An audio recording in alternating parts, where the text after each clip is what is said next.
muna gabatar muku da shirin Ku Saurara da ake shirya shi musamman domin kiwon lafiyar matasa. Cibiyar lafiyar al'umma da sadarwa ta Johns Hopkins Bloomberg tare da gudunmawar David and Lucy Packard Foundation suka ɗauki nauyin kawo muku.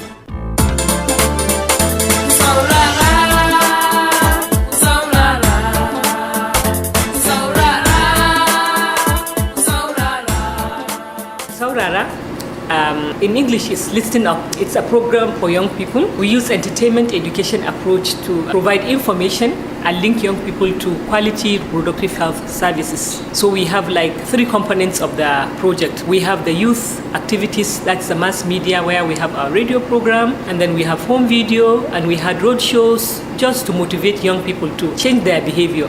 And then while they are learning, they are also having fun. And then we have the service delivery component of it, where we train service providers on interpersonal communication and counseling. And then we support them with materials for like job aids, and then materials for the clients. And then we have advocacy component where we have established networks, discuss with policymakers. They assist in having an enabling environment. Initially in northern Nigeria, to talk about reproductive health, I could remember a doctor told me that it's a taboo, especially when you are talking about young people and then talking about reproductive health. The first stations we went, we were told that we shouldn't talk about condom or radio. But after bringing them on board and then sensitizing them, today we talk about all issues.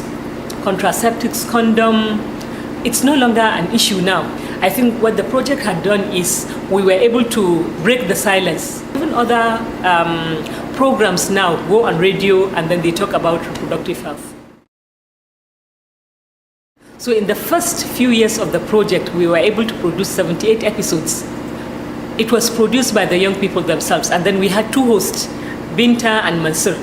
And young people loved the project, and it was in segments. We had the music segment, drama segment, vox pop, and question of the week. And we had thousands of letters that were written by young people. And from there, they were able to establish listeners' clubs. Well, with the listeners' club, they listen to the radio program, and then voluntarily they write to us, and then we encourage them to form a group. And then when they form the group, they have a facilitator that facilitates discussion. So if there are questions specifically on health, the facilitator will be able to use the discussion guide and give answers.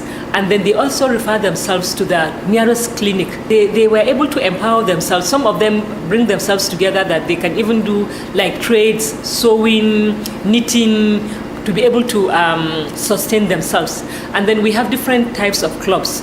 We have hospital-based clubs where you have clients within a facility that will decide to form the clubs in the health facility. And they come back and then they are able to talk to their other clients too. And then we have school clubs where weekly within the school they sit together, listen to the radio program, and then they have other recreational activities within the schools. And then we have community-based listeners clubs where they either meet in the district head's house. They also facilitate discussion, and then it's a way of like socializing, especially for the married women. So we thought of how do we reach young people, especially married adolescents at home. Research shows that young people in northern Nigeria are interested in the home video. The first script is called Akwai Mafita, meaning there is a way out. And then the second film is focused on positive spousal communication. And the film is called Burina, My Dream. It's the story of a young girl who has her dream, who wants to go back to school, and then she still wants to get married, because that's what is happening in our society. We can't run away from it. Girls and parents will want they will want to get married, but then they want to be something in life. They have a career. So we took the young people through the story of Nana. Nana is in love, and then she got married just as planned, but then she saw challenges in marriage. She wanted a career, and then she wanted a family, but at the end she got the two. We have discussion guide that after you watch the film, and then we encourage young people to facilitate the discussion. So if there are questions, and then it reinforces also the message in the film. And then we were creating demand for the young people, and then suddenly we realized that when they get to the facilities, they are sent away. Because you are a young person, the provider will say, why are you not in school? Go, you are not supposed to be in the facility. and the young people are not comfortable to even meet with the providers. So we came up with another component of the project, which is interpersonal communication and counseling, where we train service providers to be friendly. And at the same time, we empower them to be able to talk to young people. And at the same time, we also empower the young people, the clients, to be able to talk to providers. There is a poster that says, "Welcome to these facilities." It's a friendly facility. And then when they see the provider, she has a pin, so she's a friendly provider. And even the provider, we take them through value clarification.